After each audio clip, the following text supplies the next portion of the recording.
Istilah autis seringkali digunakan sebagai ejekan bagi orang yang terkesan antisosial, tetapi tidak banyak orang yang mengetahui arti atau penjelasan mengenai autis itu sendiri.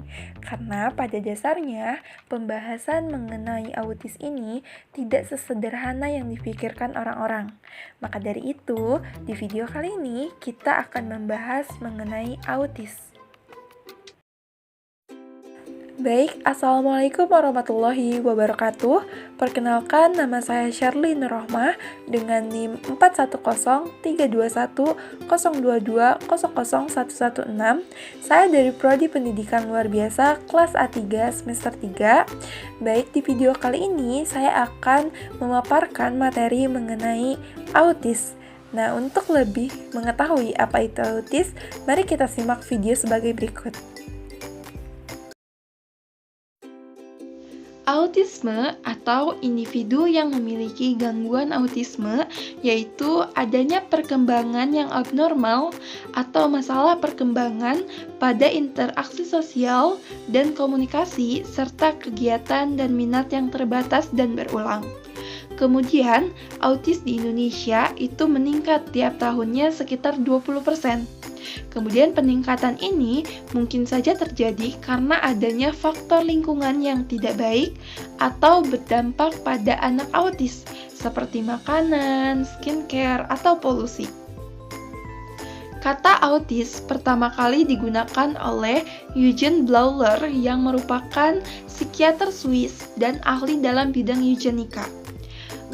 Blauler mengungkapkan bahwa anak autis ini sama seperti skizofrenia, di mana sikap dan perilakunya tidak sesuai dengan realita lingkungan. Kemudian yang kedua yaitu menurut Leo Kanner yang merupakan bapak psikiatri anak,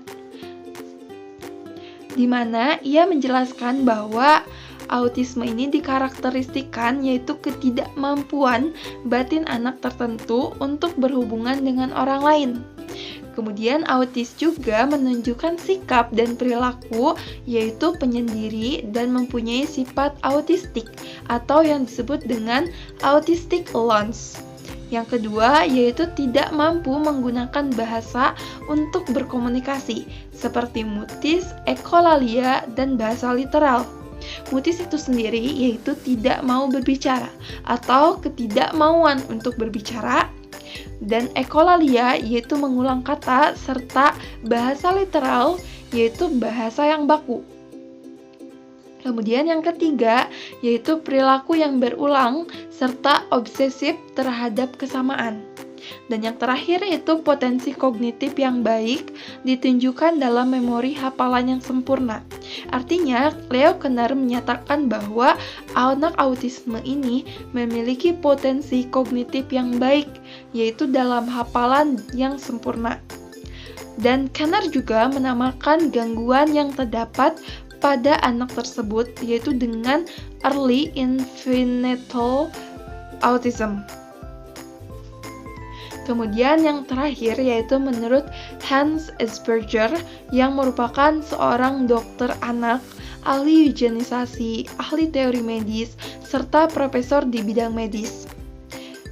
Hans mengidentifikasi kondisi seperti yang digambarkan Kanner, namun dalam bentuk yang lebih ringan, dan menamakan autistic psychopathy atau sindrom Asperger. Kemudian ada beberapa penyebab dari individu yang memiliki gangguan autis, yaitu seperti pada tahun 1980-an sampai 1990, di mana banyak peneliti yang menyatakan bahwa autisme ini disebabkan oleh gangguan atau kerusakan pada gen, di mana kerusakan pada gen ini bisa menyebabkan masalah pada autoimun atau penyakit degeneratif pada sel-sel saraf di otak. Kemudian, ada salah satu dugaan penyebab autisme yang cukup terkenal, yaitu menurut teori atau keyakinan Bettelheim, di mana Bettelheim ini meyakini bahwa anak autisme ini disebabkan karena perilaku ibu yang dingin yang kemudian disebut dengan teori refrigerator mother, atau pola asuh dari ibu itu sangat mempengaruhi anak menjadi autis, di mana anak dengan autisme ini dianggap memiliki orang tua yang kurang secara emosional, terutama pada para ibunya.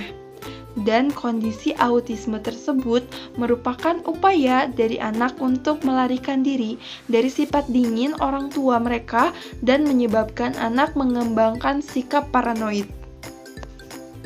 Selain itu juga, adanya kesenjangan menurut teori Bettelheim dan Rimland, di mana Rimland ini mengungkapkan sebuah kritikan mengenai penjelasan bahwa autisme disebabkan karena murni faktor psikogenik dan mencatat bahwa teori refrigerator mother tidak memiliki dasar yang kuat. Yang artinya bahwa Rimland berpendapat autisme ini merupakan murni adanya pada faktor psikis. Sedangkan kan Bettelheim itu mengungkapkan bahwa pola asuh ibu itu sangat mempengaruhi, sedangkan Rimland mengungkapkan yang lebih mempengaruhi itu pada faktor psikogenik atau faktor psikis.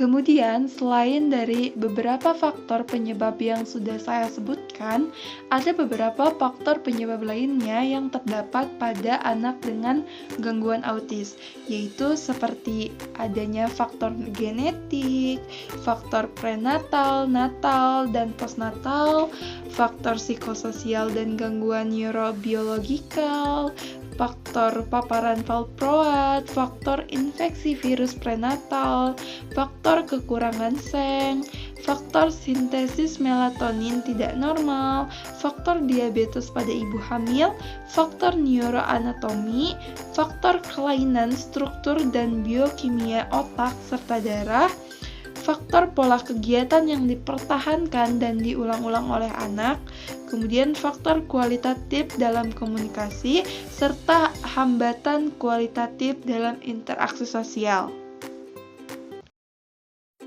Kemudian, dari beberapa faktor yang sudah saya sebutkan, ada 2 faktor yang menjadi pengaruh besar bagi anak yang memiliki hambatan autisme, yaitu pada faktor resikogen, di mana peneliti menunjukkan bahwa perubahan gen tertentu meningkatkan resiko anak akan menjadi autisme. Jika orang tua membawa 1 atau lebih dari perubahan gen ini, mereka mungkin diturunkan kepada anak, bahkan bisa muncul pada orang tua yang tidak memiliki gejala autisme. Kemudian yang kedua yaitu faktor resiko lingkungan, di mana peneliti juga menunjukkan bahwa pengaruh lingkungan tertentu dapat lebih jauh meningkatkan atau mengurangi resiko autisme pada orang yang secara genetik cenderung mengalami gangguan autisme. Nah, jadi dari 2 itu adalah 2 faktor yang menjadi pengaruh besar bagi anak yang terdapat gangguan autisme. Selain dari faktor penyebab yang sudah saya sebutkan tadi, ada juga beberapa faktor resiko pada individu yang memungkinkan adanya gangguan autisme. Yaitu yang pertama, faktor yang meningkatkan. Faktor yang meningkatkan ini adalah faktor yang memungkinkan memiliki individu yang memiliki gangguan autisme. Yaitu ada 3, yaitu yang pertama, usia orang tua atau usia ibu. Semakin lanjut, semakin meningkat resiko. Yang artinya, jika seorang ibu yang hamil, usia seorang ibu itu akan sangat mempengaruhi pada perkembangan bayinya tersebut. Misalnya, orang tua yang hamil di usia 40 tahun ke atas itu akan memiliki kemungkinan besar memiliki anak dengan gangguan autisme. Kemudian yang kedua, komplikasi kehamilan dan kelahiran. Dan yang terakhir yaitu kehamilan dengan jarak kurang dari 1 tahun. Dan juga ada faktor yang mengurangi. Jadi ada beberapa faktor, ada faktor yang bisa mengurangi terjadinya gangguan autisme pada anak, yaitu dengan mengkonsumsi vitamin yang mengandung asam folat saat sebelum konsepsi, kehamilan, sampai dengan kelahiran. Nah, jadi vitamin yang mengandung asam folat ini akan sangat berpengaruh pada perkembangan pada sebelum konsepsi, pada saat kehamilan, atau sampai melahirkan pun itu akan sangat berpengaruh. Kemudian juga ada beberapa faktor yang tidak berpengaruh, seperti vaksin. Banyak orang yang berpendapat bahwa dengan divaksin itu akan sangat mempengaruhi pada bayi atau janin yang ada di dalam kandungan, padahal berdasarkan penelitian yang sudah dilakukan selama 20 tahun menunjukkan bahwa vaksin bukan penyebab dari autisme.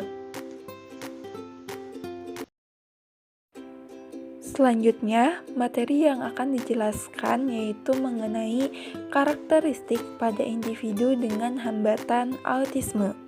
Dan pada karakteristik ini saya akan menjelaskan berdasarkan DSM-4 dan DSM-5. Pada DSM-4 itu ada 3 karakteristik.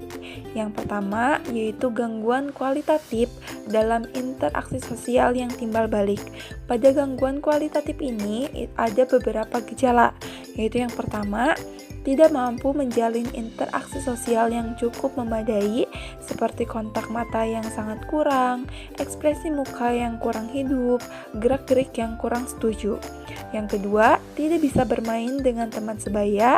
Ketiga, tidak dapat merasakan apa yang dirasakan orang lain. Dan yang terakhir, yaitu kurangnya hubungan sosial dan emosional yang timbal balik.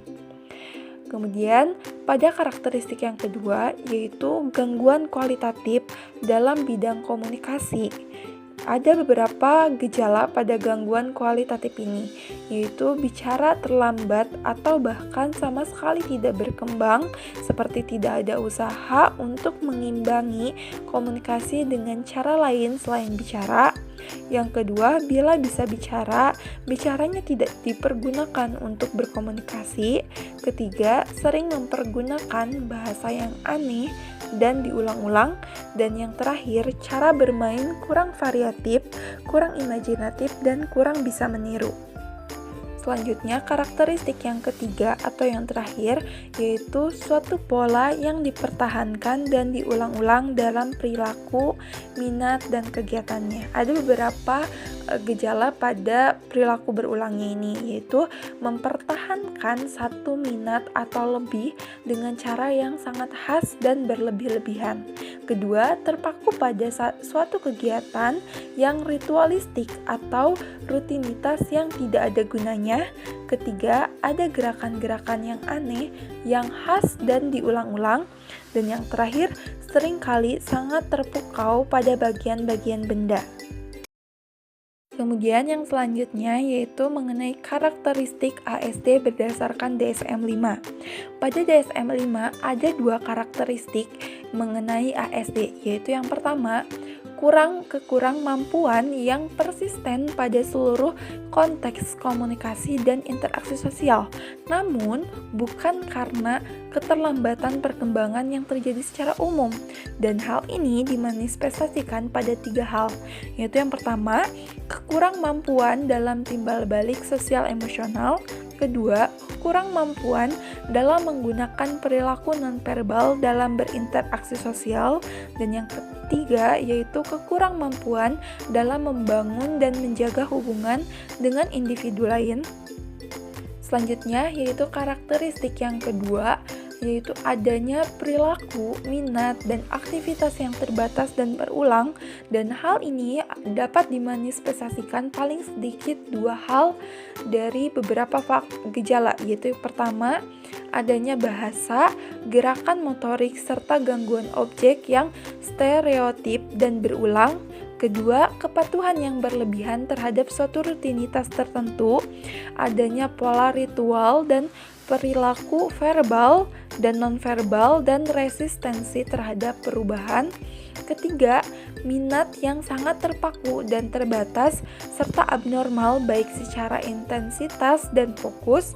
Dan yang terakhir, hiperaktif atau hiporeaktif terhadap input sensori ataupun minat yang tidak biasa terhadap aspek sensori dari lingkungan.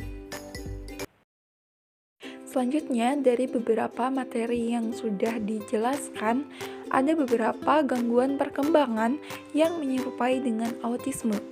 Yaitu yang pertama, gangguan pendengaran yang sangat berat.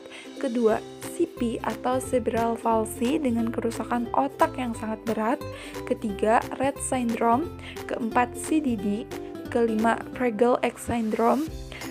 Keenam, tuberous sclerosis. Ketujuh, Landau-Kleffner. Kedelapan, Williams syndrome. Kesembilan, childhood schizophrenia, dan lain sebagainya. Nah, jadi ada beberapa gangguan yang menyerupai dengan individu autisme. Dan materi yang terakhir yaitu mengenai identifikasi dan asesmen anak dengan ASD. Nah, jadi karena banyaknya diagnosis yang menyerupai autisme, maka diperlukan proses identifikasi yang komprehensif dan diperlukan sebagai tools yang mendukung.